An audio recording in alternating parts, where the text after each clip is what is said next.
राम राम दोस्तों, YouTube channel Bhikharam Dendan पर आपका हार्दिक अभिनंदन एवं स्वागत है। दोस्तों, मैं आपको नल पुराण इतिहास सुना रहा था, जिसमें नल पुराण इतिहास के मैं 21 भाग आपको सुना चुका हूं। आज मैं आपकी सेवा में नल पुराण इतिहास का 22वां भाग लेकर के उपस्थित हुआ हूं। दोस्तों, 22वां भाग सुनने से पहले आपका ध्यान मैं 21वें भाग से जोड़ता हूं। 21वें भाग में प्रसंग सुना कि मैनपाल राजा और राजा नल, उनकी 2 लाख की सेना कासिमपुर की सीमा पे पहुंच जाती हैं और सिंगनी को नल नरवरगढ़ भेज देता है और कासिम सिंह महाराज का बड़ा पुत्र भयंकर उसको रणभूमि में, युद्ध भूमि में हरा करके बंदी बना करके अपनी जेल में ला करके डाल देता है।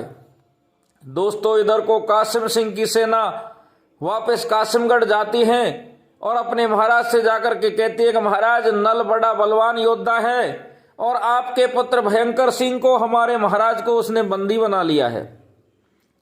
दोस्तों, उसी सभा में कासिम सिंह का छोटा बेटा बूंदा और उससे छोटा विश्वजीत मौजूद था।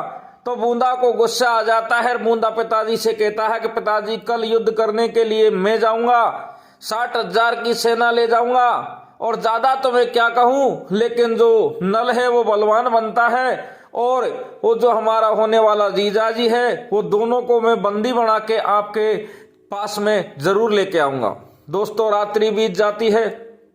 इधर को सुबह जैसे ही होता है तो बूंदा 60,000 की सेना को लेकर के और मनसुख की और नल की सेना पे धावा बोल देता है। युद्ध का टाइम भी नहीं होता है, नल और मनसुख को युद्ध की तैयारी करने का मौका नहीं देता है। धावा बोलता है तो राजा मैनपाल युद्ध भूमि में आ जाते हैं, मनसुख भी युद्ध भूमि में आ जाता है और नल भी युद्ध भूमि में आ जाते हैं। तीनों योद्धा युद्ध भूमि में और अब बूंदा से युद्ध कर रहे हैं। बूंदा से युद्ध करते हैं तो दोस्तों, इधर को सेना तैयार होकर के पीछा से आती है, क्योंकि बूंदा ने नल की सेना को तैयार होने के लिए मौका नहीं दिया था। दोस्तों, इस तरीका से भयंकर युद्ध होता है। भयंकर युद्ध होता है तो नल पे बूंदा सिंह भारी पड़ने लग जाता है। तो मनसुख विचार करता है कि मैं मेरे दोस्त का साथ दूं और हम दोनों दोस्त बूंदा से युद्ध करें। तो अब मनसुख भी उसके पास में आ जाता है। नल और मनसुख दोनों बूंदा से युद्ध कर रहे हैं। बूंदा इतना बलवान योद्धा था कि रण क्षेत्र में अग्नि उगल रहा था, मानो कोई एकदम से साक्षात विशालकाय पर्वत जैसा कठोर और दोनों भाइयों पर आक्रमण करता है। तो मौका देख करके नल अपनी जो 7 धार की तलवार थी वो बूंदा के सिर में मारता है, जिससे धड़ से सिर अलग हो जाता है। जैसे ही धड़ से सिर अलग होता है दोस्तों, तो देखो, बूंदा को एक वरदान था कि अगर उसका शीश कट जाए और उसके छींटे पृथ्वी पे गिर जाएं तो 100 बूंदा और तैयार हो जाते हैं। तो तुरंत 100 बूंदा तैयार हो जाते हैं। 100 बूंदा तैयार हो जाते हैं तो नल घबरा जाता है कि इसका तो शीश काटना भी बेकार है, इसके शरीर के खून से और बूंदा तैयार हो गए। अब क्या किया जाए? तो 50 योद्धा तो नल से लड़ने लग जाते हैं बूंदा, और 50 बूंदा हैं जो मनसुख से युद्ध करने लग जाते हैं। तो देखो, सेना में घोर संग्राम मच जाता है। सेना आपस में युद्ध कर रही है। इतनी बलवान है नल की सेना, मनसुख की सेना, जो बूंदा की सेना से बिल्कुल नहीं हार रही है। बिल्कुल तन पे, बिल्कुल मन में मलाल नहीं है। लेकिन जो 50 योद्धा बूंदा बने हुए थे वो मनसुख पे भारी पड़ने लग जाते हैं और इधर को मनसुख धीरे धीरे धीरे धीरे पीछे की तरफ खिसकने लग जाता है और 50 बूंदा जाकर के जहां भयंकर सिंह, उनका बड़ा भाई, जेल में पड़ा हुआ था, उसमें उसको जेल से छुड़ा लेते हैं और जेल को छुड़ा करके वापस कासिमगढ़ में आ जाते हैं। और इधर को नल है जो 50 बूंदान से युद्ध करता है रणभूमि में, लेकिन हार नहीं मानता है। और धीरे धीरे दोस्तों, शाम का वक्त हो जाता है, सूर्य अस्त हो जाता है, युद्ध बंद हो जाता है। युद्ध बंद हो जाता है तो 50 बूंदे वापस अपने राज्य को लौट जाते हैं। जैसे ही राज्य की सीमा में प्रवेश करते हैं तो बाकी के मायावी बूंदा हैं जो तो अपने आप अंतर्ध्यान हो जाते हैं और पर्सनल बूंदा बच जाता है और अपनी सेना को लेकर के अपने पिताजी के पास में कासिमगढ़ में पहुंच जाता है और पिताजी से जाके कहता है कि पिताजी, मैंने ऐसा युद्ध किया जो मेरे बड़े भाई भयंकर सिंह को मैं दुश्मन की जेल से छुड़ा के ले आया और उसकी सेना को भारी क्षति पहुंचाई है। तो दोस्तों, इधर को रणभूमि से वापस अपने अपने शिविरों को सेना जाती है तो नल और मनसुख अपनी सेना का निरीक्षण करते हैं, सेना को देखते हैं तो काफी सैनिक घायल पड़े हुए हैं, कुछ मर गए हैं, कुछ के हाथ कट गए हैं, कुछ के पांव कट गए हैं। और इस तरीका से एक बैठ शिविर में और गजमोतन, नल, मनसुख और मैनपाल विचार कर रहे हैं कि ये बूंदा तो बड़ा बलवान योद्धा है, अपने भाई भयंकर सिंह को भी छुड़ा के ले गया है, हमने कल के युद्ध में उसको बंदी बनाया था, अब क्या किया जाए, इसको मारते हैं तो इसके शरीर के खून के छींटान से और बूंदा तैयार हो जाते हैं, अब क्या किया जाए।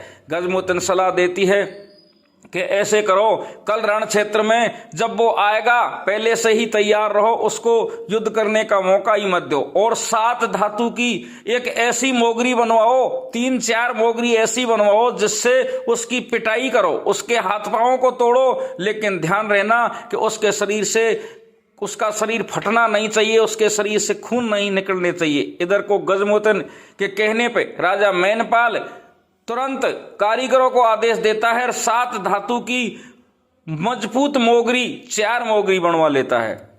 और इधर को मैनपाल राजा भी तैयार युद्ध में लड़ने के लिए हो जाता है। और इधर को कासिमगढ़ में कासिम सिंह के तीनों पुत्र युद्ध की रणनीति बना रहे हैं और पिताजी से कहते हैं कि पिताजी हम कल तीनों भाई युद्ध क्षेत्र में जाएंगे और जाकर के तुम्हारे जो समधी होने वाला है उसको भी, हमारे जीजा को और जीजा का दोस्त जो नल है, उन तीनों को बंदी बना के और हमारे राज्य में लेकर के आएंगे। इस तरीका से दोस्तों रात्रि बीत जाती है और भयंकर सिंह और बूंदा और विश्वजीत तीनों अपनी सेना को लेकर के रण क्षेत्र में आ जाते हैं। और इधर को नल, मनसुख, मैनपाल और उसकी सारी सेना और गजमोतन ये अपने हाथों में तलवार लिए हुए हैं और एक हाथ में वो 7 धातु की मोगरी लिए हुए हैं। तो जाकर के देखते हैं तो एकदम से तीनों चारों बूंदा पे झपट्टा मारते हैं, उसको रणभूमि में मौका ही नहीं देते हैं। इधर को गजमोतन होशियारी खेल जाती है, अपने 8 वीरों का आह्वान करती है, उनको बुलाती है और 8 वीरों से बूंदा पे आक्रमण कराती है। बूंदा जब अदृश्य तरीका से किसी आक्रमण कर रहा है, मन में विचार कर रहा है कि मेरे ऊपर न जाने कौन आक्रमण कर रहे हैं, मुझे दिख भी नहीं रहे हैं, वो इधर उधर को देखने लग जाता है। उसी टाइम पे नल का मौका लग जाता है, नल है उसको घोड़े से नीचे पटक लेता है और घोड़े से नीचे पटक करके अपनी 7 धातु की जो मोगरी थी उससे पीठ पे मार करने लग जाता है, बार बार वार करता है, बूंदा को उठने का मौका ही नहीं देता है। इधर को मैनपाल राजा भी उसकी पीठ पे वार कर रहा है और इधर को मनसुख भी आ जाता है और तीनों मिलकर के बूंदा की इतनी धुनाई करते हैं कि बूंदा बेहोश हो जाता है और इधर को बूंदा को बंदी बना के नल वापस जेल में लाकर के जेल में डाल देता है। और दोस्तों इस तरीका से युद्ध करते करते अब सूर्य अस्त हो जाता है। सूर्य अस्त हो जाता है तो युद्ध क्षेत्र में जो सेना है अपने अपने शिविरों को चली जाती हैं, अपने अपने शिविरों को वापस जाते हैं। तो कासिमगढ़ में जैसे ही पहुंचते हैं तो भयंकर सिंह और विश्वजीत अपनी सेना का निरीक्षण करते हैं तो बूंदा नहीं मिलता है। बूंदा नहीं मिलता है तो कुछ सैनिक आते हैं और सैनिक आकर के कहते हैं कि हमारा जो महाराज, हमारा बड़ा पुत्र था, वो सेना का सेनापति महाराज बूंदा था, वो तो दुश्मन की सेना ने बंदी बना लिया है। इतनी बात को सुन करके जो कासिमगढ़ का कासिम सिंह राजा था वो कहता है कि बेटा, जो हमारा समधी है, होने वाला समधी है, बड़ा बलवान है, अब हमको हमारी बेटी की शादी उसके बेटे से करनी है, क्योंकि हम उसकी सगाई भी करके आए हैं,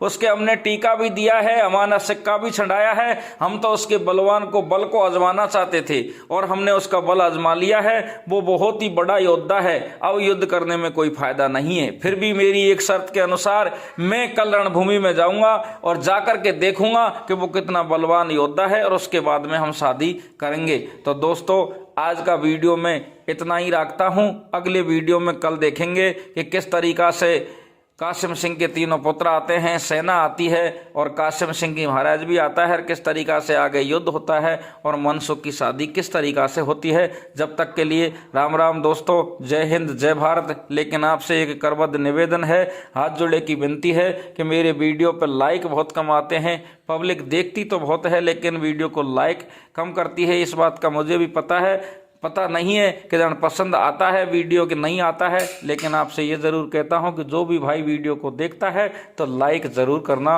राम राम दोस्तों।